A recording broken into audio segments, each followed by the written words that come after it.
You will surrender the estate seal immediately, Alistair declared. Until your theft is judged, you are no longer Duchess of Wexford in anything but name. Lady Lavinia Crowe smiled as she held out one ivory-gloved hand, waiting for Helena to submit before the entire Harvest Council. Helena remained standing at the opposite end of the long oak table. 12 landowners, 3 stewards, the village rector, and every senior servant of Wexford Hall watched her in suffocating silence. Behind Alistair, flames moved restlessly inside the marble fireplace, throwing golden light across the hard lines of his face. Only 6 months ago, her husband had praised her for saving the southern farms from foreclosure. Now he looked at her as though she were a stranger who had entered his home wearing his wife's gown. Lavinia's evidence lay between them: missing rent payments, altered tenant boundaries, and debts supposedly concealed beneath Helena's signature. Every document was false. Yet Alistair had refused Helena's request for a single day to inspect the papers. Instead, he had ordered her map cabinet opened, her correspondence seized, and her elderly steward confined to his quarters. Helena lowered her gaze to the silver seal hanging from a dark blue ribbon at her waist. For 11 years, she had used it to approve grain purchases, repair bridges, negotiate rents, and keep hundreds of tenant families alive through 2 failed harvests. "Did you hear me?" Alistair asked. "I heard you perfectly." Her voice did not tremble, but something in her calmness darkened his expression. "Then obey." Helena unclasped the ribbon. As she placed the seal upon the table, Lavinia reached for it eagerly. Helena covered it with her fingertips before the other woman could touch it. "This seal belongs to the Wexford estate," Helena said. "It does not belong to your guest." A murmur passed through the council chamber. Lavinia's smile stiffened. "His Grace has appointed me to oversee the estate until the investigation is complete. You have never managed a kitchen account, much less 47 farms." "That is enough," Alistair snapped. Helena turned toward him. "Is it? £3,000 disappear, documents appear inside an office, only 4 people can enter, and you grant authority to the woman who brings you the accusation. Does that seem reasonable to you? I have seen your signature on every account." "No, you have seen someone imitate it." Alistair struck his palm against the table. "Must you insult me as well as rob me?" The words silenced the room. Helena felt them more sharply than she allowed anyone to see. She remembered the young marquis who had once ridden through a winter storm to bring medicine when she fell ill. She remembered sitting beside him on the library floor, surrounded by maps, while they planned how Wexford might recover from his father's debts. He had once trusted her judgment more than his own. Then Lavinia had arrived. She was the daughter of Lord Crowe, one of Alistair's political allies, and she possessed a talent for making every private doubt sound like a public danger. For months she had suggested that Helena's independence embarrassed her husband, that tenants respected the Duchess more than the Duke, that a woman who controlled the accounts might one day control Wexford itself. Alistair could have questioned those insinuations. Instead, he had chosen to believe them. Helena lifted her fingers from the seal. Lavinia took it, fastening the blue ribbon around her own waist as if she had been waiting years for that moment. "I hope its weight does not surprise you," Helena said quietly. Lavinia leaned closer. "I think I shall carry it beautifully." The council members shifted in discomfort, but Alistair said nothing. Helena looked at the accusation lying beside his hand. Red wax secured its final page. At first, she saw nothing except the familiar Wexford lion beneath a ducal crown. Then a detail caught her attention, or rather, the absence of one. The original seal had been damaged when Alistair dropped it on the chapel steps 5 years earlier. Since then, every genuine impression bore a tiny break beside the lion's crown. The wax before her was flawless.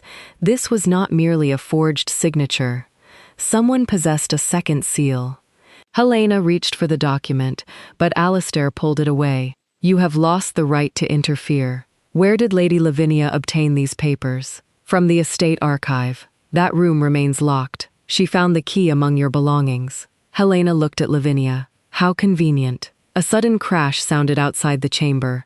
Before the footman could react, the doors burst open, and Mr. Tobias Reed, an elderly tenant from the Northern Valley, stumbled inside.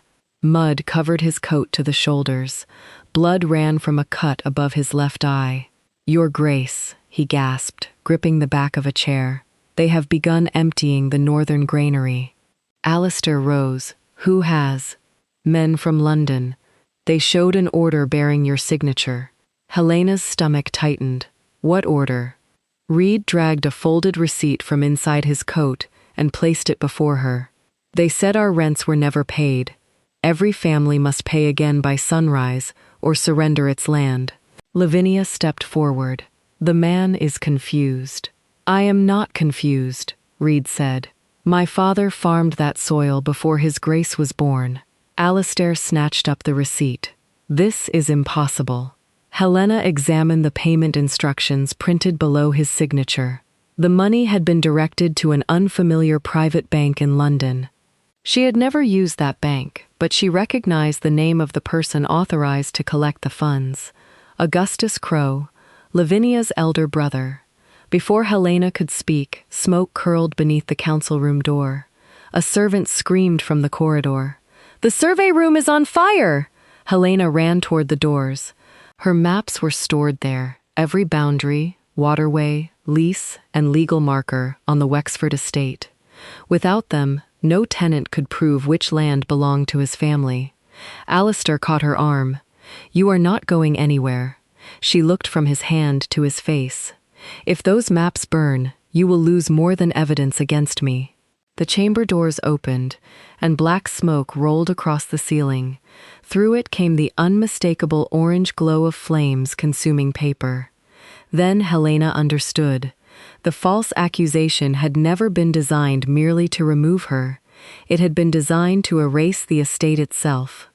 Alistair released Helena's arm only when another window shattered somewhere beyond the corridor.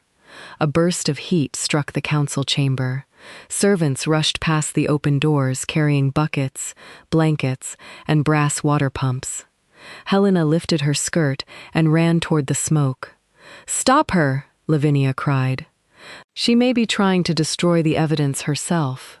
Helena did not look back. The survey room stood at the end of the western corridor, directly above the estate archive. Flames had already consumed half its door. Black smoke poured through the opening, thick with the smell of scorched leather, varnish, and burning parchment.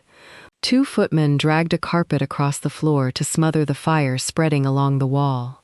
Mr. Harding, the household steward, fought with the lock on the archive door below. It will not open, Your Grace, he coughed.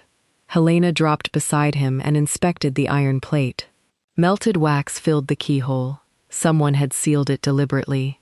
The reserve leases are inside, Harding said. So are the original boundary agreements. Helena stared up at the burning room. The fire had been started where her working maps were stored, but its true target was beneath them. Once the ceiling collapsed, the flames would fall directly into the archive. Bring an axe, she ordered. No one moved. Lavinia had appeared behind Alistair with the Wexford seal displayed at her waist. You have no authority to command the servants, she said. Helena turned slowly. Then command them yourself. Lavinia's lips parted, but no words came. A beam cracked overhead.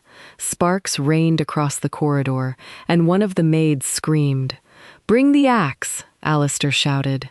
A footman hurried away. Helena knelt, pressed her palm to the lower archive door, and felt only faint warmth. They still had time. The fire pumps should be fed from the western cistern, Alistair said. The western cistern was drained for repairs yesterday, Helena replied. Use the chapel well. Why was I not informed? You were informed 3 times. You left the notices unopened. His face tightened, but the accusation remained unanswered. The footman returned with an axe. Alistair took it and struck the archive lock, once, twice. On the 3rd blow, the iron plate split. Harding and Helena pulled the door open as smoke curled down the stairwell. Take only the red document cases, Helena instructed. The green ones are duplicate household inventories. Leave them. Harding nodded immediately. Alistair looked at her. How do you know which documents matter?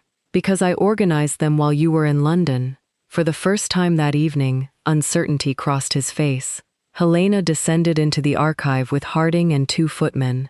Shelves rose from floor to ceiling, crowded with ledgers, contracts, survey books, and tenant agreements accumulated over generations. Smoke gathered beneath the stone roof, but the fire had not yet reached them.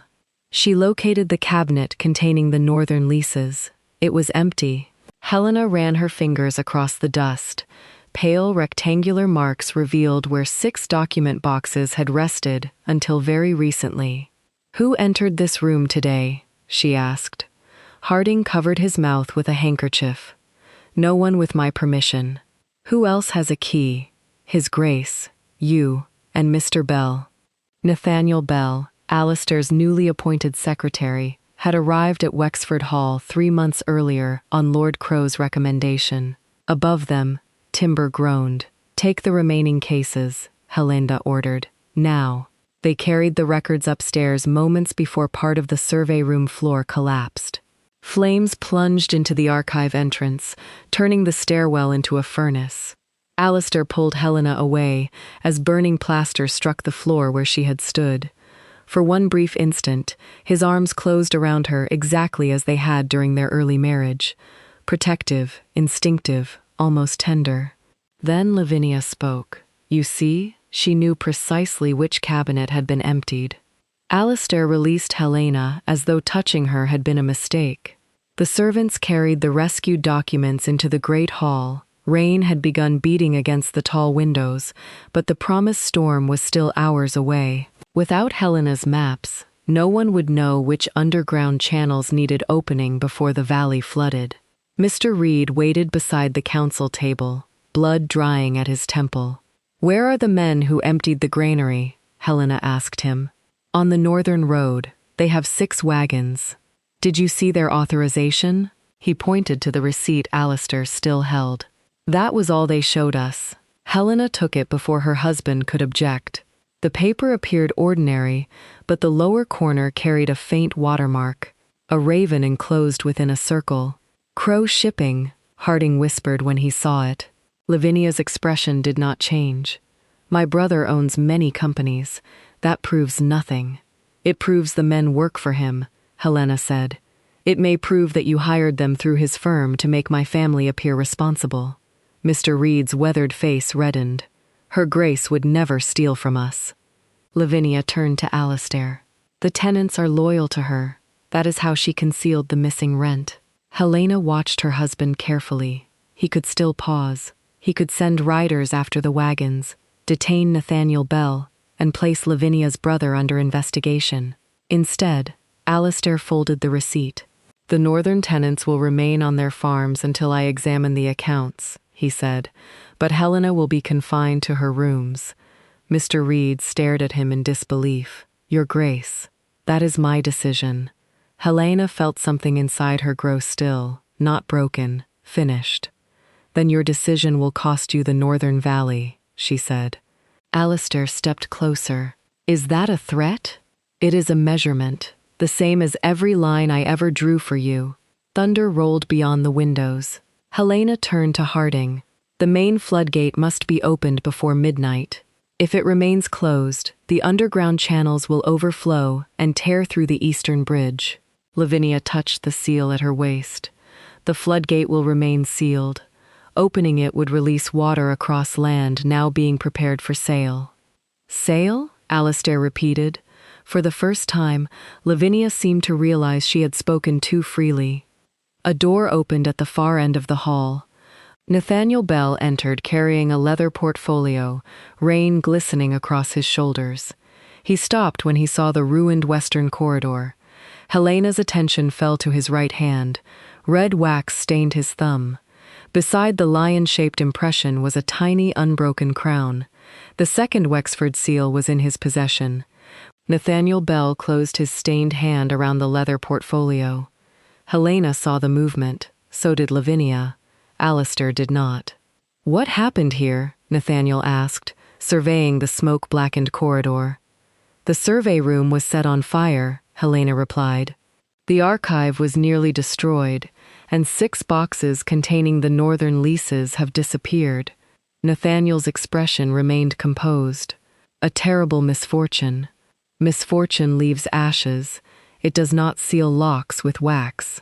His gaze shifted toward her. Alistair stepped between them.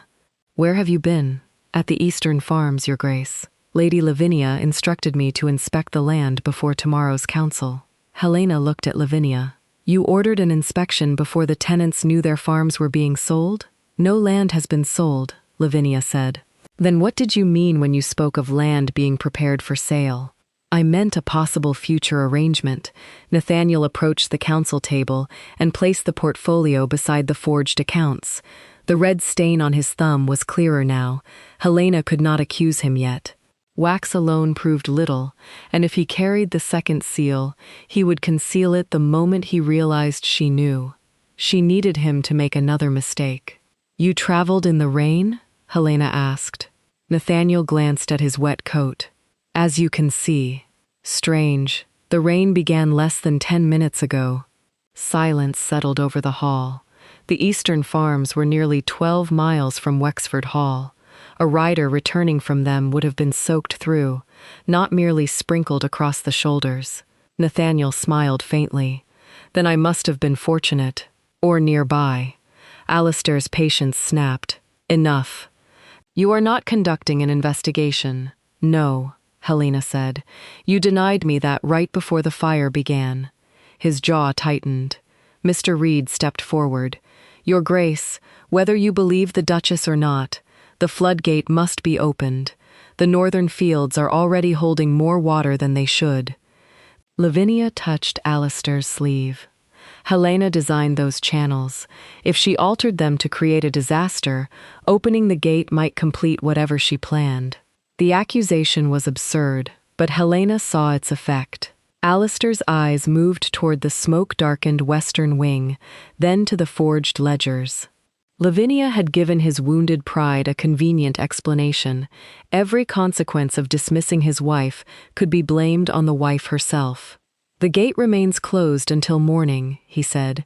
Several tenants protested at once. Helena raised one hand, silencing them. "Then state it clearly," she told him.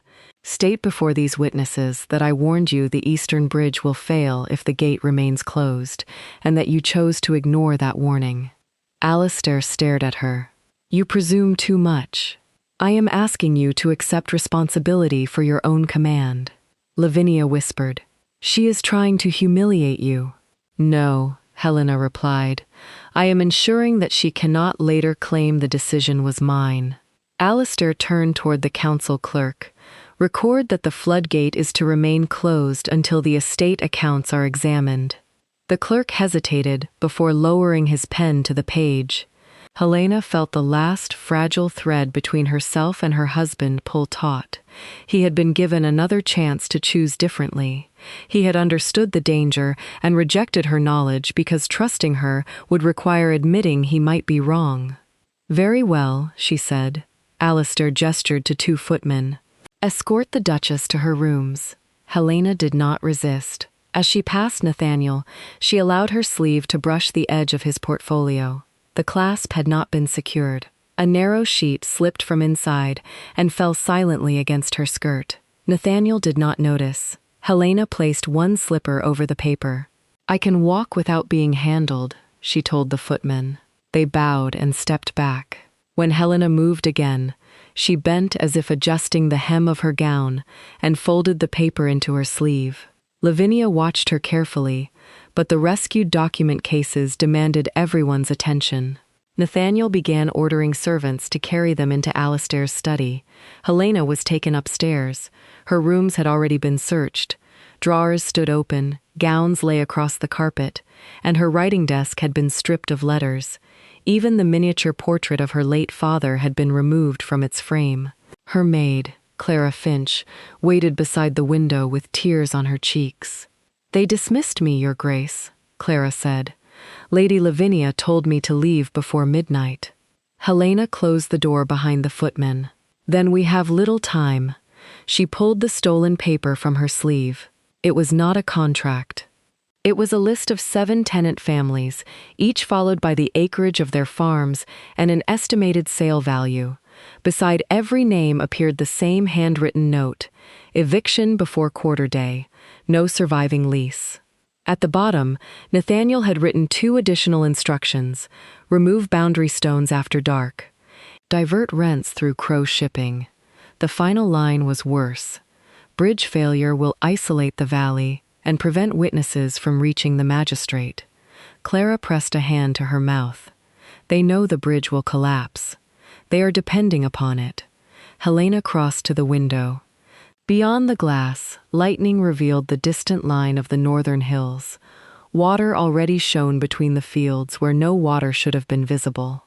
Lavinia's scheme was no longer only theft. She intended to destroy access to the valley, remove the boundary markers, and claim the tenants had never possessed lawful leases. By the time a magistrate arrived, the original records would be ashes, and the land would belong to Augustus Crow. Helena searched the paper for a date. There was none, but a small notation beside the final tenant's name read, "Wagon departs at first bell." The estate chapel rang its first morning bell at 5. They had fewer than 6 hours. A soft knock came from the dressing room door. Clara froze. No servant used that entrance after dark. Helena took the brass candlestick from her bedside table and approached quietly. When she opened the door, 13-year-old Samuel Reed, Mr. Reed's grandson, slipped inside. His clothes were soaked, and mud covered his bare feet. "Your Grace," he whispered, fighting for breath. "I came through the servants' passage. What happened?" The men from London returned. They locked grandfather and the others inside the northern granary. Helena's grip tightened around the candlestick. Samuel reached beneath his coat and produced a half-burned roll of parchment. "I found this outside the survey room before the fire spread. I thought it was one of your maps." Helena unrolled it across the dressing table. Only the lower half had survived, but she recognized her father's handwriting. It was the original survey of the Northern Valley, drawn before Alistair inherited Wexford. A black ink line had been added across the eastern ridge. Helena held the paper toward the candle. The new ink glistened. It was still wet. Then she saw what the altered line connected: the sealed floodgate, the eastern bridge, and an abandoned quarry directly above the tenant cottages. If the gate remained closed, the flood would not merely destroy the bridge, it would send the quarry wall down upon the village. Helena folded the half-burned map and slipped it inside her bodice.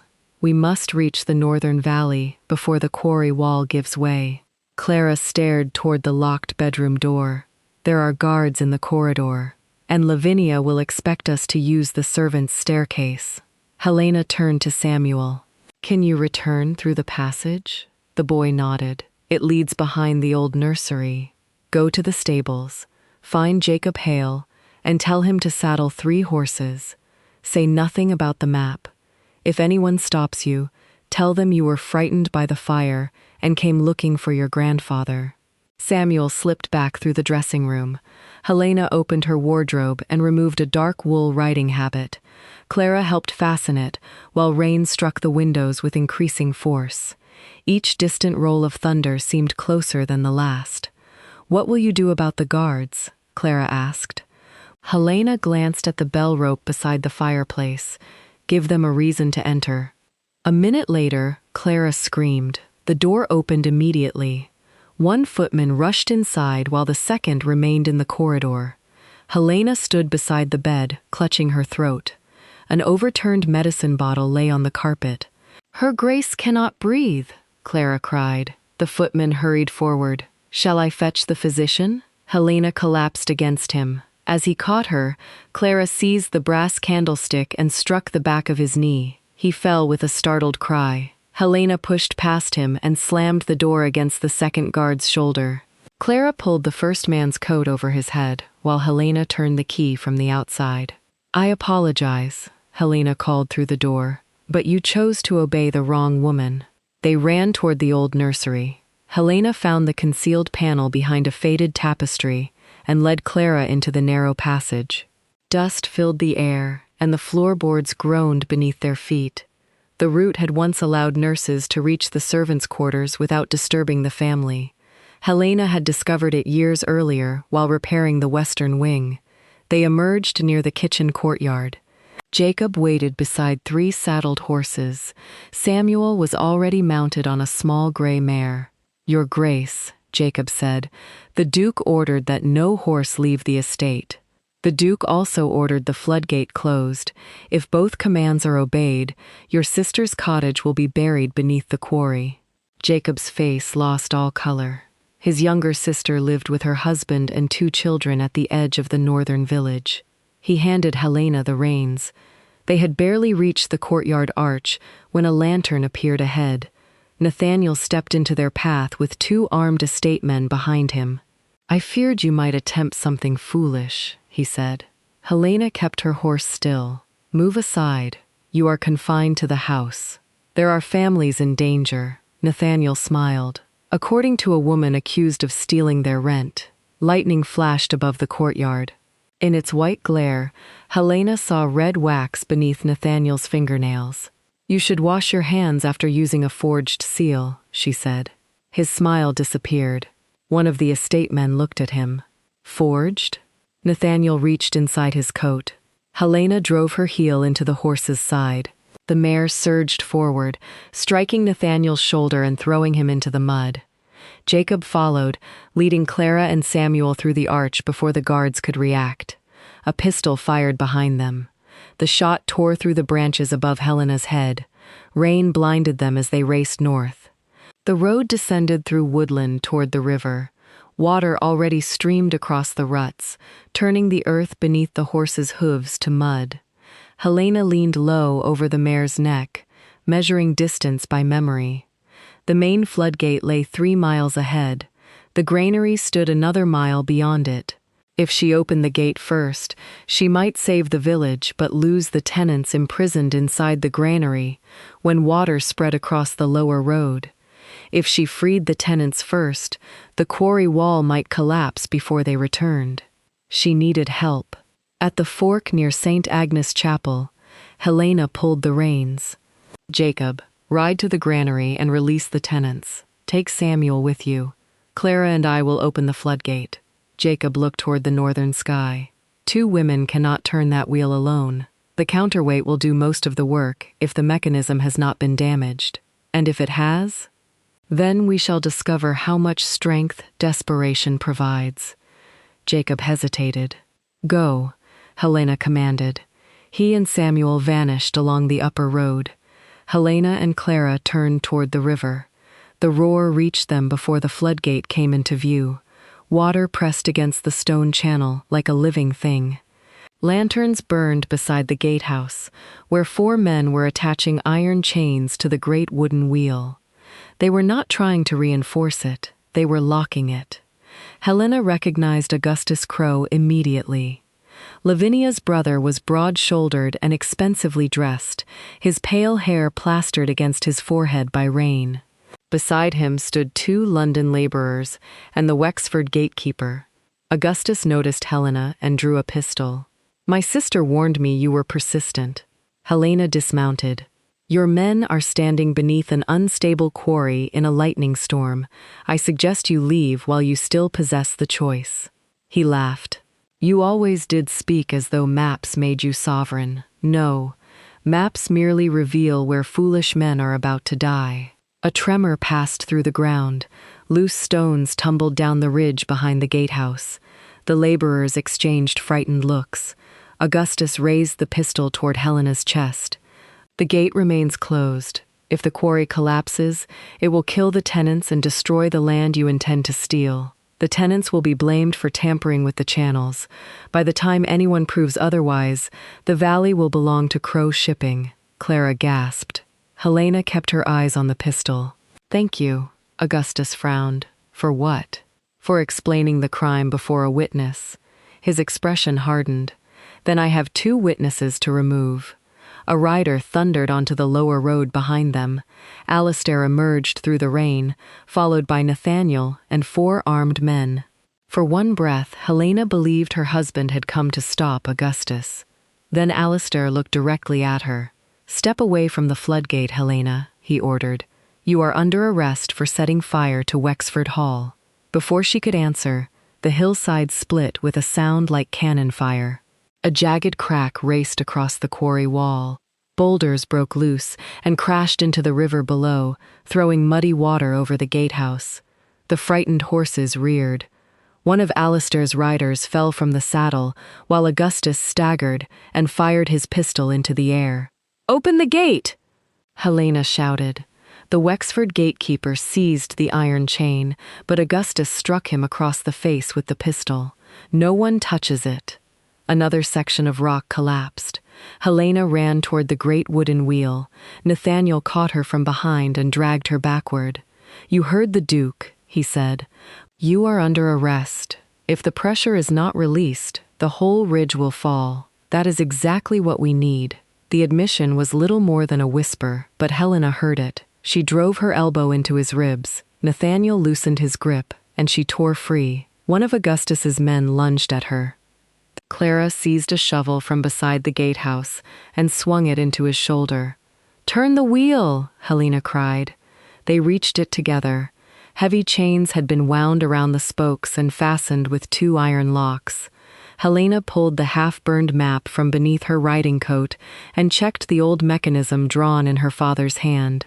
There was another release point beneath the gatehouse floor. "Clara, keep them away from the stairs."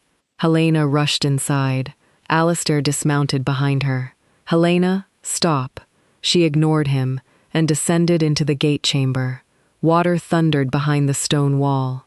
The entire structure trembled under its force. Helena's lantern revealed a rusted lever connected to the gate's counterweight, but someone had driven an iron spike through its hinge. She wrapped both hands around the spike and pulled. It did not move. Footsteps descended behind her. Alistair seized her wrist. "Have you lost all reason?" Helena turned on him. "Look at the wall." Water forced itself through new cracks in thin, violent streams. "If that gate breaks instead of opening gradually, the surge will destroy the bridge, the cottages, and everyone locked inside the granary." His expression changed. "Locked inside?" "Augustus's men imprisoned the tenants. That is a lie. Ask him why he is guarding a floodgate on Wexford land in the middle of the night." Alistair looked toward the stairs. Above them, Augustus shouted orders while metal struck metal. Nathaniel appeared in the doorway. "Your Grace, she set this in motion.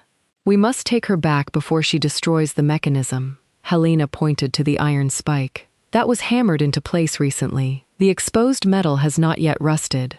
Alistair stared at it. For the first time, the physical evidence stood before him without Lavinia's interpretation. He touched the bright scrape marks along the hinge. Nathaniel stepped closer. "She could have placed it there herself." "When?" Helena asked.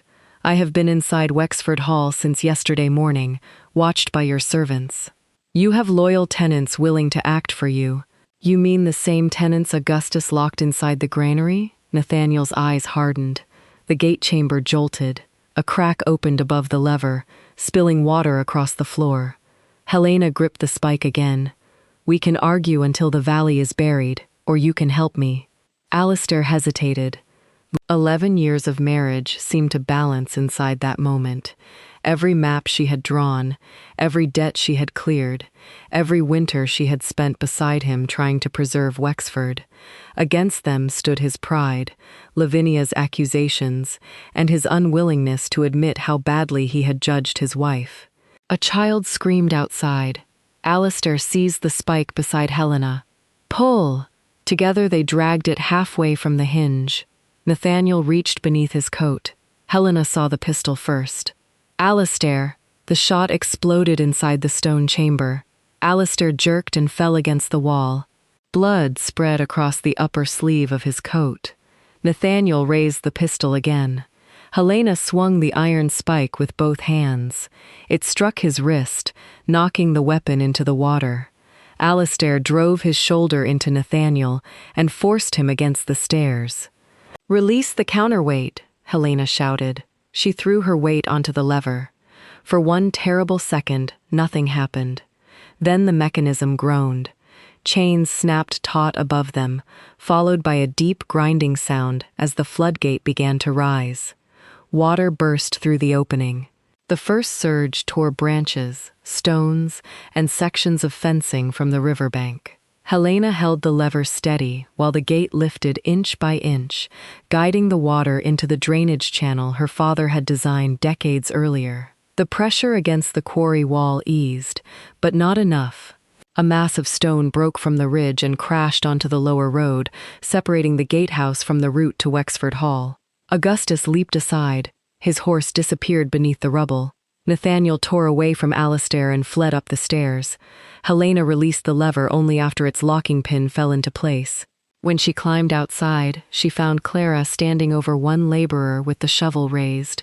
The gatekeeper had disarmed the other. Augustus was gone. "Where did he go?" Helena asked. The gatekeeper pointed toward the upper path. To the granary, Helena looked down the drainage channel. Water now rushed safely away from the village, but the old survey revealed another danger. The channel passed directly below the granary foundations. It could bear the normal flow, but not the additional force created by years of neglected repairs. The building might collapse before Jacob freed the tenants. Alistair emerged from the gatehouse holding his wounded arm. His face had gone pale. "Let the guards handle it," he said. "Which guards? The men who arrived with Nathaniel?" One of Alistair's riders lowered his weapon, shame crossing his face. Helena mounted her horse. "Clara, remain here and keep the gate open. If anyone tries to close it, strike them harder this time." Clara gripped the shovel. "Gladly." Helena turned toward the upper road. Alistair caught her reins. "You cannot reach the granary before the channel floods. I know the land. Your maps burned. The land did not." She pulled the reins from his hand and rode into the storm. Alistair followed. They climbed through a narrow shepherd's path between the hills. Rainwater poured over exposed roots, and loose stones slid beneath the horses. Alistair struggled to keep pace, as blood soaked his sleeve. "You must bind that wound," Helena called. "It passed through the flesh. That does not make you immortal. Concerned for me, Duchess?" She did not look back. "I need every able-bodied person at the granary.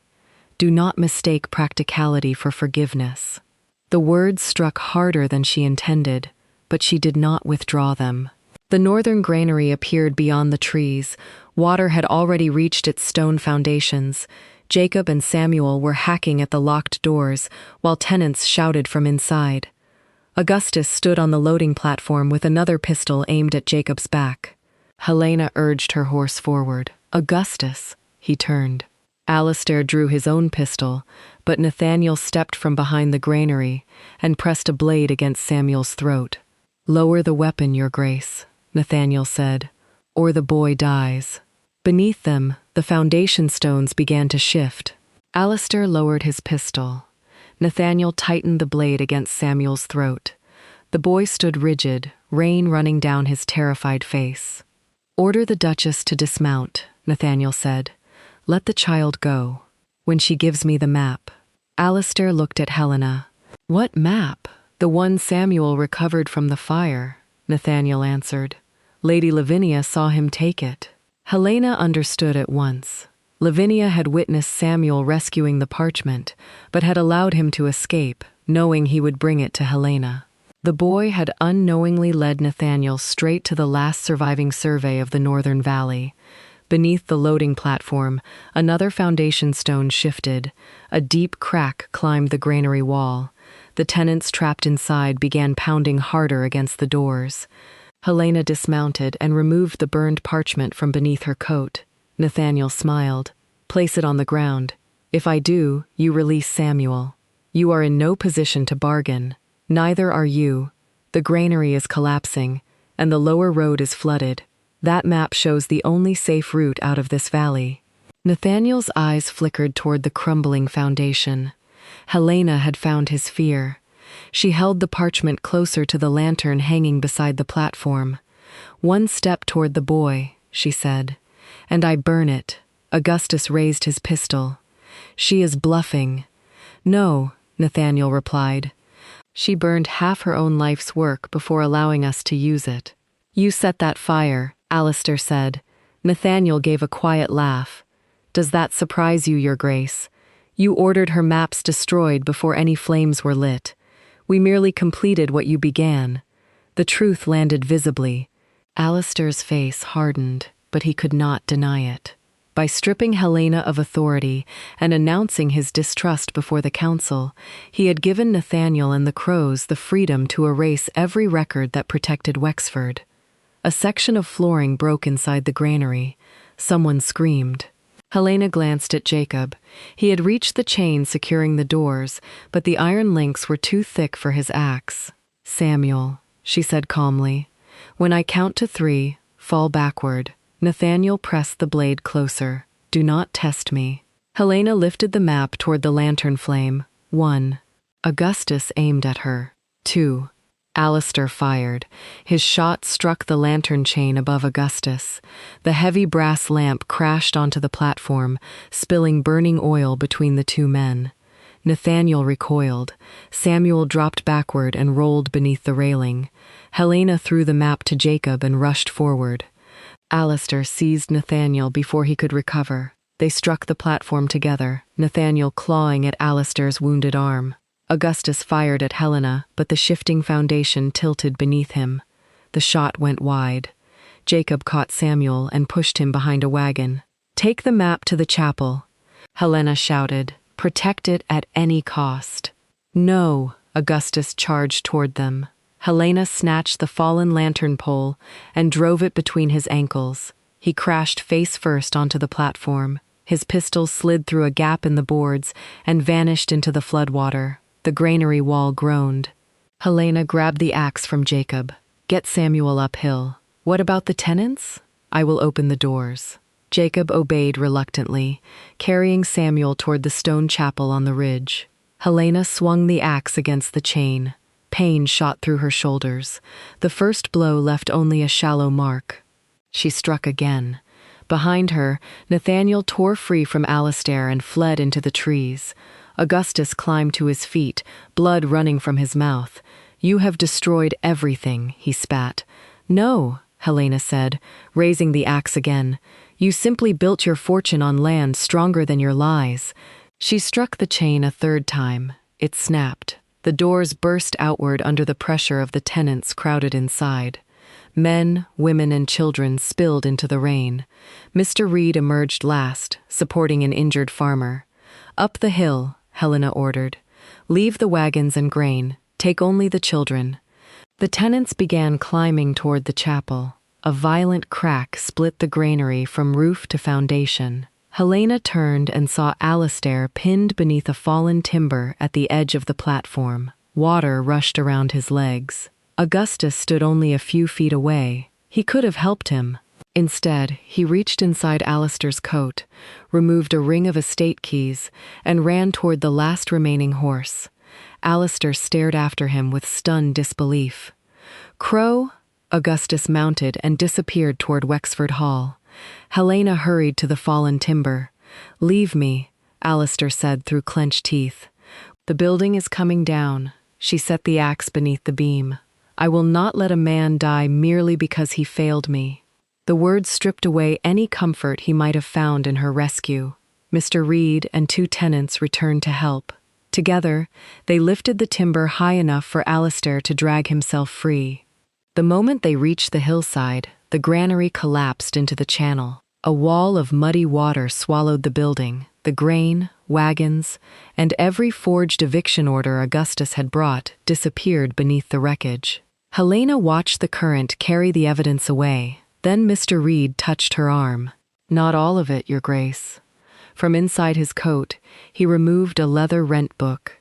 It contained the original receipts for every northern family, each marked with the dates and amounts paid to Wexford. Helena opened it beneath the chapel lantern. The entries bore her handwriting, but 3 pages had been cut away. In their place, someone had stitched in counterfeit sheets showing unpaid debts. She examined the thread. It was fine scarlet silk, the same distinctive silk Lavinia used for all her embroidery. Alistair saw it too, his eyes lowered to the blue ribbon Lavinia had worn around the stolen estate seal. Along its edge, Helena had noticed that same scarlet stitching. "She altered the rent book," he said. "She helped alter it," Helena corrected. "Nathaniel forged your seal. Augustus diverted the payments, but none of them could have removed me without your public accusation." Alistair's face tightened. Before he could answer, the chapel bell began ringing above them. Jacob had reached the tower. 3 slow strokes sounded across the flooded valley, the old warning for armed men approaching. Helena climbed the chapel steps and looked south. A line of lanterns moved along the ridge from Wexford Hall. At least 20 riders were coming toward them. At their head rode Lavinia. She wore Helena's blue seal ribbon across her chest, and beside her traveled the county magistrate. Lavinia had not come to rescue anyone. She had come to arrest Helena before the tenants could speak. Lavinia stopped her horse at the foot of the chapel steps. The county magistrate, Sir Edmund Harcourt, rode beside her beneath a black oilskin cloak. Behind them came 6 constables, several Wexford servants, and armed men bearing the raven emblem of Crow Shipping. Helena counted the uniforms carefully. Only the constables answered to the law. The others answered to Lavinia. "Lady Helena Wexford," Sir Edmund called, "you are accused of embezzlement, arson, destruction of estate property, and attempted murder through the deliberate opening of a floodgate. You will surrender yourself immediately." The tenants gathered around Helena. Mr. Reed stood at her right with the altered rent book beneath his coat. Jacob held the surviving map. Samuel remained behind the chapel doors, guarded by Clara and 2 farmers. Alistair stepped forward, blood still running from his wounded arm. "Those charges are withdrawn." Sir Edmund stared at him. "Your Grace?" "I authorized no warrant against my wife." Lavinia looked appropriately distressed. "You were injured, Alistair. When Nathaniel returned to the hall, he said Helena had shot you after setting the fire." "Nathaniel shot me." A murmur moved through the riders. Lavinia's gaze dropped briefly to the wound. Then he must have been acting under her orders. Helena almost admired the speed of the lie. "You placed Nathaniel inside Wexford Hall," she said. "Your father recommended him. Your brother employed the men who stole the rents, and you carried the forged accounts into the Harvest Council. I discovered those accounts in your office, an office Nathaniel could enter." Sir Edmund raised a hand. "These accusations will be examined properly. Lady Helena must first surrender." "On whose evidence did you issue the warrant?" Helena asked. Lady Lavinia presented a declaration bearing the Wexford seal. Helena looked at the blue ribbon across Lavinia's chest. "That seal was taken from me only hours ago. Yet Sir Edmund could not have received the declaration, assembled constables, and reached this valley in that time." The magistrate's expression changed. "When was the warrant requested?" Alistair demanded. Sir Edmund hesitated. "Yesterday afternoon." The tenants began speaking at once. Helena did not take her eyes from her husband. "Yesterday afternoon, I had not yet been accused." Alistair looked at Lavinia, as though seeing her clearly for the first time. "You prepared Helena's arrest before the council convened." Lavinia's composure fractured for only an instant. "I feared what she might do when confronted." "No," Helena said. "You knew what Nathaniel and Augustus intended to do after I was removed." Sir Edmund dismounted. "I will see the evidence." Helena produced the sheet taken from Nathaniel's portfolio. The rain had blurred some of the ink, but the instructions remained legible. Remove the boundary stones, divert rents, and use the bridge's collapse to prevent witnesses from reaching the magistrate. Lavinia barely glanced at it. A scrap of paper conveniently found by the accused. Mr. Reed opened the altered rent book. "Then explain this." He showed Sir Edmund the counterfeit pages stitched into the binding. Helena pointed to the scarlet thread.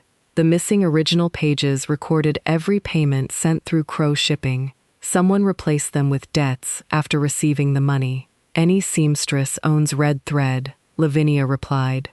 Not this kind, Helena said. It is Florentine silk, dyed with cochineal and twisted with a strand of silver. Your mother imports it exclusively for the Crow women. Sir Edmund examined the thread, then the scarlet embroidery along Lavinia's gloves. The materials were identical. Lavinia removed the gloves and let them fall into the mud. Coincidence. A gunshot rang from the trees. One of the constables collapsed. Panic erupted. Crow's armed men drew their weapons, but instead of facing the woods, they surrounded the chapel steps. Nathaniel appeared on the ridge above them. "Take the map!" he shouted. The Crow men charged. Helena seized Jacob's arm. "The bell tower!" They ran into the chapel while the tenants blocked the entrance with benches. Alistair drew his pistol and joined Sir Edmund's constables outside. Helena heard shots, splintering wood, and horses screaming. Clara pulled Samuel behind the stone altar. "The tower stairs are too narrow," Jacob said. "If we go up, we will be trapped. That is why we are going." They climbed the spiral staircase. Helena carried the rent book, while Jacob protected the half-burned map beneath his coat. At the top, the bell chamber opened above the valley.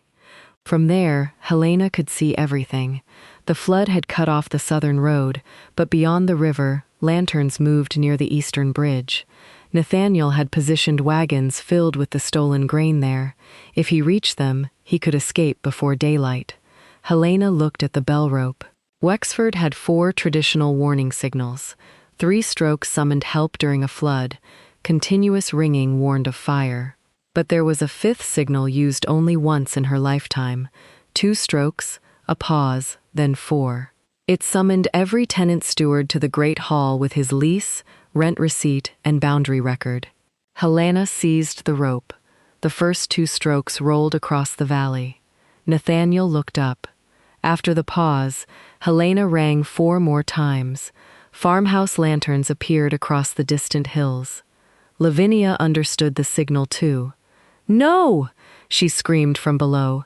"Stop her!" The chapel door crashed open. Footsteps pounded up the spiral staircase. Jacob raised the broken handle of his axe, but Helena shook her head. "Stand behind the bell." Nathaniel entered the chamber with a pistol in one hand and the stolen second seal in the other. Red wax still clung to the flawless lion and crown. "The map," he said. Now, below them, more lanterns were approaching. By sunrise, dozens of tenants would arrive carrying independent records that no single fire could erase. Helena stepped between Nathaniel and Jacob. "You have already lost." Nathaniel looked through the open arch at the approaching lights. "Then I have nothing left to protect." He aimed the pistol at Helena. Before he could fire, the bell rope moved behind him. Samuel, who had followed them unseen, wrapped it around Nathaniel's ankles and pulled with all his strength. Nathaniel fell. The pistol discharged into the roof.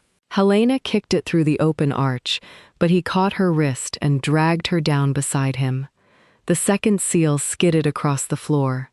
Jacob reached for it. A hand appeared through the stairway and seized it first. Lavinia stepped into the bell chamber. For a moment, brother and sister stared at each other. Nathaniel held Helena against the floor. "Help me." Lavinia closed her fingers around the forged seal.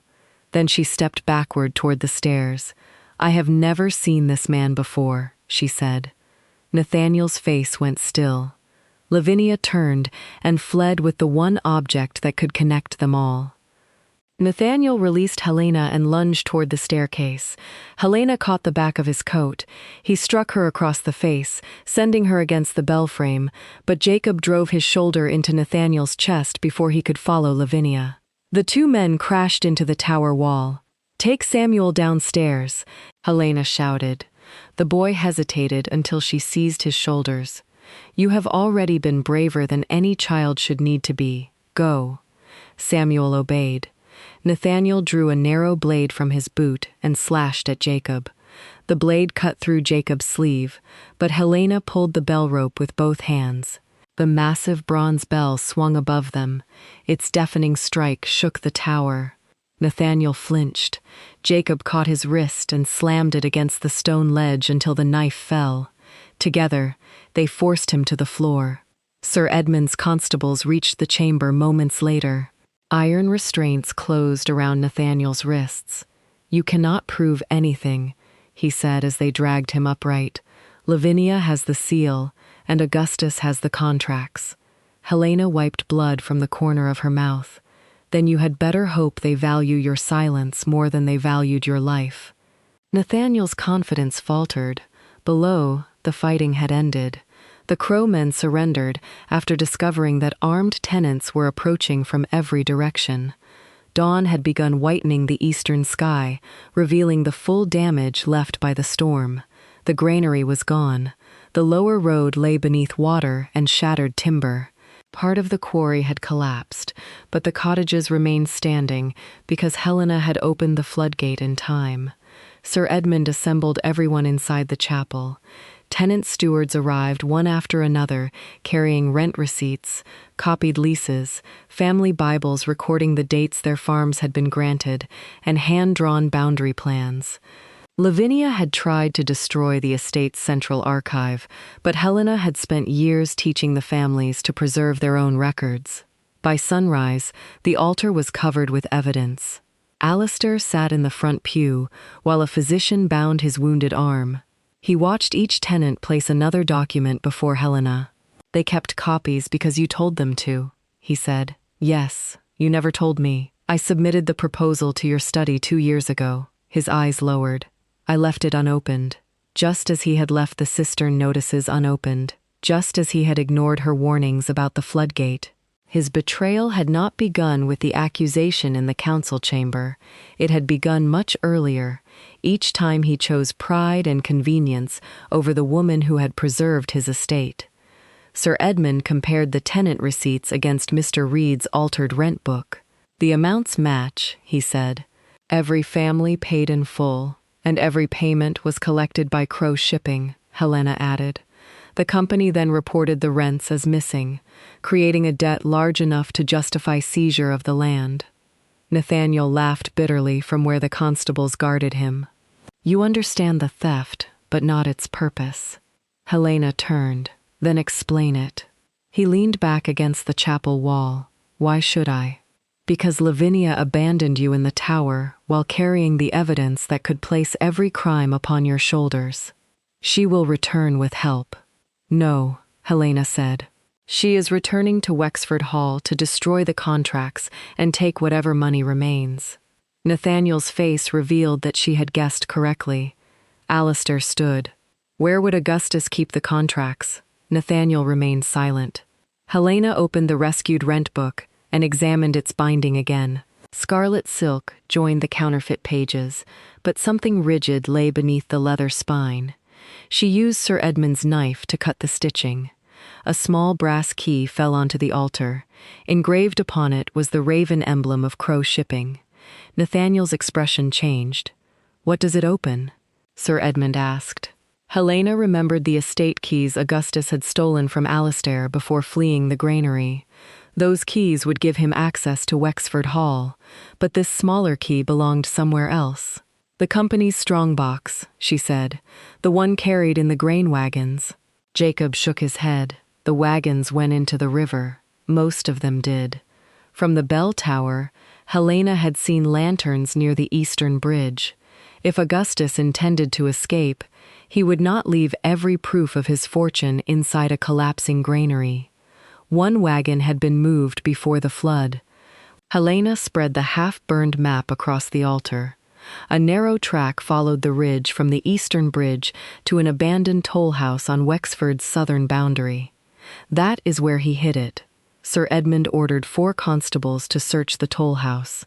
Helena stopped him. "The main road is flooded. They will need someone who knows the old shepherd's route." Alistair reached for his coat. "You are injured," Helena said. "I am still Duke of Wexford, and that did not prevent you from being wrong." His face tightened, but he did not challenge her. Sir Edmund looked between them. "Who should lead the search?" "Jacob," Helena answered. "2 tenants will accompany him. Your constables can follow." Alistair stared at her. Until that moment, every command on Wexford land had been expected to come from him. Yet no one questioned Helena's decision. The constables prepared immediately, and Jacob folded the map beneath his coat. It was not the authority of her title they obeyed. It was authority she had earned. Before Jacob departed, Samuel ran from the rear pew. "I saw Lady Lavinia leave," he said. "She did not take the road to Wexford Hall." Helena crouched before him. Which direction did she go? Toward the old dower house. The abandoned dower house stood west of the estate, beyond the flooded orchards. Helena's mother-in-law had not used it for 18 years. Alistair's expression darkened. "There is nothing there."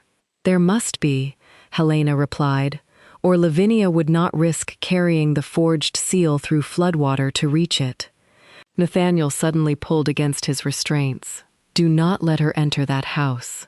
Every head turned toward him. He struggled harder, panic stripping away his composure. Helena approached. "What is hidden there?" Nathaniel pressed his lips together. She placed the brass key before him. "This opens the strong box, containing Augustus's contracts. The tenants possess their receipts. Sir Edmund witnessed Lavinia carrying the second seal. Your only hope of avoiding the gallows is to speak before your accomplices blame you for everything." Nathaniel looked toward the chapel doors, as though expecting Lavinia to return for him. She did not. Finally, he whispered, "The original maps." Helena went still. The maps were not destroyed. Only copies burned.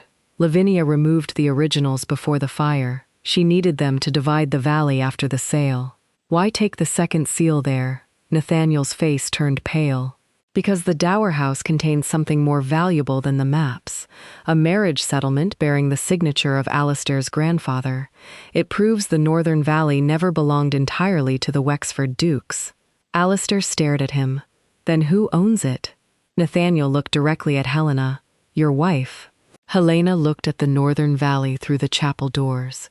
For 11 years, she had treated every field, channel, and cottage as part of Alistair's inheritance. She had repaired the land, increased its harvests, and defended its tenants without knowing that the legal power to protect them might have belonged to her all along. "Why would my name appear in a settlement written by Alistair's grandfather?" she asked. Nathaniel shook his head. "Not your name, your family's." Helena's father, Lord Matthew Ellison, had died shortly before her marriage. He had left her no great fortune, only a brass surveyor's compass, a collection of maps, and the practical education polite society considered unsuitable for a woman. Nathaniel continued reluctantly. "The Northern Valley formed part of your grandmother's marriage portion. The Wexford family could use its income, but ownership was to pass to her eldest granddaughter. Your father discovered the clause when negotiating your marriage." "Then why did he never tell me?" "Because the Duke's father persuaded him that revealing it would end the match. A private agreement was made. The original settlement was hidden, and Wexford promised the valley would be placed in trust for you after the wedding." Alistair's face had gone pale. "My father knew?" Nathaniel smiled without humor. "Your father built his solvency upon Lady Helena's land. You inherited his title, his debts, and his dishonesty." Alistair recoiled as though struck. Helena felt no satisfaction. The revelation did not erase her years at Wexford or make the betrayal less painful. It merely exposed another layer of the same injustice. Men had used her knowledge, her labor, and her property while allowing her to believe she possessed nothing independently of her husband. Sir Edmund ordered 2 constables to guard Nathaniel. "The dower house must be secured before Lady Lavinia destroys the settlement." "The western orchard is flooded," Helena said, "but there is an elevated path through the old deer park." Alistair stepped forward. "I am coming. You are losing blood. I will not remain here while she destroys what my family stole from you." Helena held his gaze. "Do not call this courage. Courage was required when I stood alone before your council. What remains for you now is responsibility." He accepted the words without protest. Helena led Sir Edmund, 2 constables, Alistair and Mr. Reed, along the deer path. The rain had weakened to a cold mist, and dawn spread gray light across the flooded estate. Broken fences floated between drowned hedges. In the distance, Wexford Hall rose above the trees, its western wing blackened by fire. The dower house appeared beyond the orchard. Smoke poured from its chimney. "They are burning documents," Helena said. They ran. The front door stood open. Inside, furniture had been overturned, and cabinet doors torn from their hinges. A trail of wet footprints crossed the entrance hall toward the library. Helena entered first. Lavinia stood before the fireplace, feeding maps into the flames. Augustus knelt beside an iron document chest, packing gold coins and bundles of banknotes into a travel case. The second Wexford seal lay on the desk. Augustus reached for a pistol. Sir Edmund's constables raised theirs. "Do not," the magistrate warned. Lavinia dropped another map into the fire. Helena crossed the room, seized the burning edge, and dragged it back before the flames could consume the center. She beat out the fire with her bare hands. Alistair caught her wrists. "You are burned." "Open the windows," she ordered. "Remove every document from this room." He released her and obeyed. Augustus laughed bitterly. "Still taking commands from your wife? Perhaps that is how Wexford became weak enough to rob." "No," Alistair said. "Wexford became weak when I stopped listening to her." Lavinia turned sharply. "You cannot mean to accept her again after the scandal she has caused." "The scandal was mine. I accused her without investigation. I gave you her authority. I ordered her work destroyed." His confession surprised everyone, including Helena. But private honesty inside an abandoned house could not repair public humiliation. Lavinia seemed to understand that too. "She will never forgive you," she said. "Even if you send us to prison, you have already lost her." Alistair's face tightened. "That is Helena's judgment to make." Sir Edmund took the forged seal from the desk and examined its flawless impression. "This alone supports charges of fraud, forgery, and conspiracy." Augustus sprang toward the fireplace and threw a stack of contracts into the flames. Mr. Reed struck him with his walking stick. Augustus stumbled, and a constable forced him to the floor. Helena knelt beside the iron chest. The brass raven key fitted its lock. Inside, she found the missing leases, bank receipts documenting every stolen rent payment, and signed agreements promising the Northern Valley to a London land company after the tenants were removed. Nathaniel, Augustus, and Lavinia had all signed them. At the bottom rested a long document wrapped in faded blue silk. Helena unfolded it carefully. The marriage settlement bore her grandmother's name and the seal of Alistair's grandfather. Its terms were unmistakable. The Northern Valley, its rents, mineral rights, and waterways belonged to the eldest surviving granddaughter of Lady Margaret Ellison, Helena. A second document lay beneath it.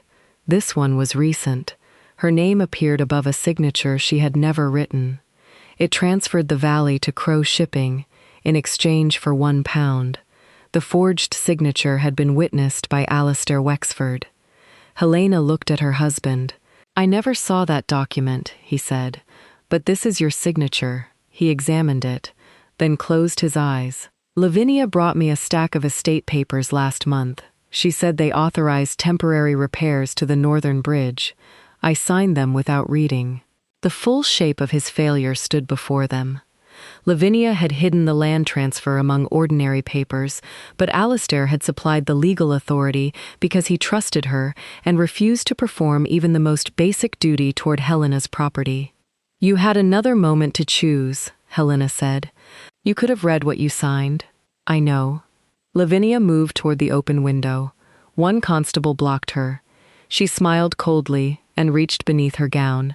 Helena saw the glint of a small pistol. Lavinia aimed not at Helena, but at the marriage settlement in her hands. "If I cannot possess the valley," she said, "neither will you." The pistol fired. The ball struck the chandelier chain above Helena. Crystal and iron crashed onto the library table, overturning an oil lamp. Flames raced across the scattered maps. Lavinia pushed through the constable and escaped through the window. Helena tried to reach the marriage settlement, but a burning beam fell between them. Alistair pulled her back as the fire spread toward the iron chest. Then the front doors slammed shut. From outside came the sound of a key turning in the lock. Lavinia had trapped them inside the burning house with every piece of evidence. Smoke rolled across the library ceiling. Alistair dragged a curtain from its brass rail and beat at the flames, consuming the nearest maps. Sir Edmund and the constables pulled the document chest away from the burning table, but a fallen beam blocked the main doorway. "The windows," Helena said. "Everyone out through the windows." Mr. Reed climbed first. The constables passed the iron chest through the opening, followed by Augustus in restraints. Sir Edmund carried the marriage settlement inside his coat. Another section of ceiling collapsed. Alistair pushed Helena toward the window. "Go." She stopped when she saw the fire reach a cabinet beside the eastern wall. Nathaniel had said Lavinia removed the original maps before the fire at Wexford Hall. If those records remained inside the cabinet, they could prove every boundary the Crows had altered. Helena wrapped the heavy curtain around her shoulders and ran through the smoke. "Helena!" Alistair followed. She reached the cabinet and burned her hands, pulling open its warped doors. Inside stood dozens of leather map cases bearing her handwritten labels. The originals. Alistair lifted the entire lower drawer, while Helena gathered the upper cases into the curtain. Together, they carried them toward the window. A flaming beam fell behind them, cutting off their path. "The servants' entrance," Helena coughed. They crossed into the adjoining room, where smoke concealed the walls. Helena remembered the dower house from visits during the first year of her marriage. A narrow passage behind the pantry led to the kitchen yard. She found the door by touch. It was locked. Alistair drove his wounded shoulder against it, but the wood did not yield. "Move aside," Helena said. She removed her father's brass compass and fitted its pointed leg into the old lock. Years of surveying had taught her how to repair field cases, measuring instruments, and stubborn mechanisms. She pressed the internal spring until the latch released. They stumbled into the yard moments before the library windows exploded behind them. Sir Edmund rushed forward with the constables. "Where is Lady Lavinia?" Helena looked toward the flooded orchard. A rider in a pale gown was crossing the narrow stone causeway leading south. Lavinia had abandoned her cloak, but the blue ribbon of the Wexford seal streamed behind her. "She is heading for the eastern bridge," Helena said. Alistair called for a horse. "No." Helena unrolled the surviving map across the wet grass. "The bridge was damaged when the floodgate opened. Its southern approach cannot bear a horse." Before anyone could stop her, Lavinia reached the center of the bridge. The stones shifted beneath the animal. The horse reared, throwing her onto the parapet. The second Wexford seal slipped from her waist and struck the roadway. Lavinia crawled after it. "Leave the seal!" Helena shouted. Lavinia closed her fingers around the blue ribbon. The outer parapet collapsed. She screamed as one leg fell through the broken stonework. The seal dropped into the rushing river below. Lavinia clung to the remaining edge with both hands. Alistair started toward her, but Helena reached the bridge first. She lay flat on the stable stones and extended a leather rein. "Take it." Lavinia stared at her. "Why would you save me?" "Because your punishment will be decided by the truth, not by the river." Lavinia caught the rein. With the constable's help, Helena pulled her to safety. Sir Edmund placed her under arrest beside her brother. The loss of the forged seal no longer mattered. The magistrate had examined it, and the bank receipts, contracts, altered rent book, rescued maps, and Nathaniel's testimony formed an unbroken chain of evidence. 3 weeks later, the great hall of Wexford was filled more completely than it had been on the night Helena was accused. Every tenant family attended. So did Sir Edmund, the county land commissioners, neighboring nobles, the rector, and representatives of the bank used by Crow Shipping. This time, Helena stood at the head of the council table. Alistair stood before it. Sir Edmund read the findings aloud. Augustus Crow had diverted tenant rents through his company, planned illegal evictions, and conspired to destroy the leases. Nathaniel Bell had forged signatures and manufactured a second Wexford seal. Lavinia had planted the counterfeit accounts, altered the rent book, arranged Helena's premature arrest, and ordered the destruction of the maps. The three would stand trial for conspiracy, fraud, arson, attempted murder, and unlawful imprisonment. Crow Shipping's assets had been seized to repay the stolen rents and rebuild the granary. Then Sir Edmund turned to Helena. "The settlement has been authenticated.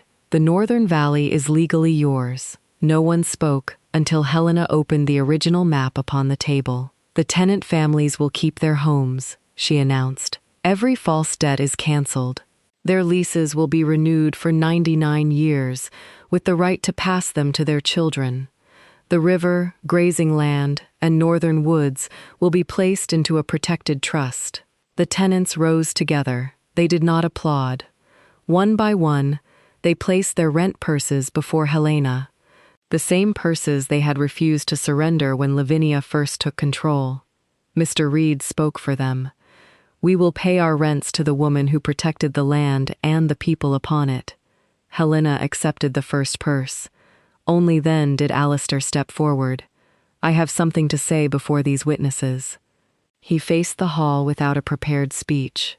"My wife did not steal from Wexford. She preserved it. I accused her publicly without examining the evidence. I gave her authority to Lady Lavinia Crow, ignored Helena's warnings, signed papers I refused to read, and ordered the destruction of work I was too proud to understand." His voice roughened, but he continued. "The Crows exploited my resentment because I allowed admiration for my wife to become envy. I feared that the tenants trusted her more than they trusted me. Rather than earn their respect, I tried to diminish hers. Every loss that followed began with that choice." Helena watched him without rescuing him from the silence. Alistair placed the genuine estate seal on the table. Its damaged crown distinguished it from every forged impression. "I relinquish control over the Northern Valley. I will fund the rebuilding of the granary and Eastern Bridge from my personal income. Helena's legal expenses and every wage lost by her dismissed servants will be repaid. The accusation against her will be withdrawn in every county record and printed correction."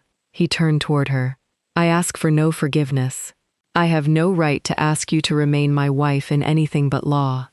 You will choose the future without pressure from me." Months earlier, those words might have broken Helena's heart.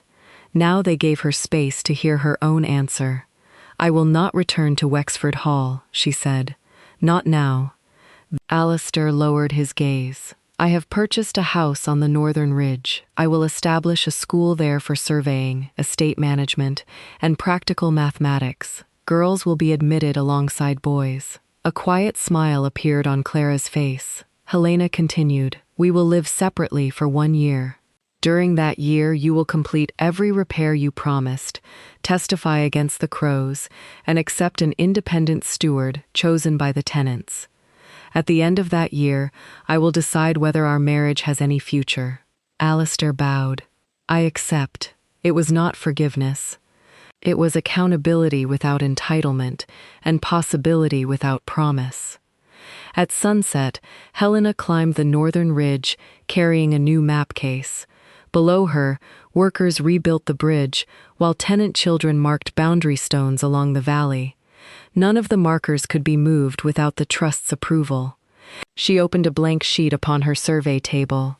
Alistair stood at a distance near the unfinished schoolhouse, speaking with the builders. He did not approach her.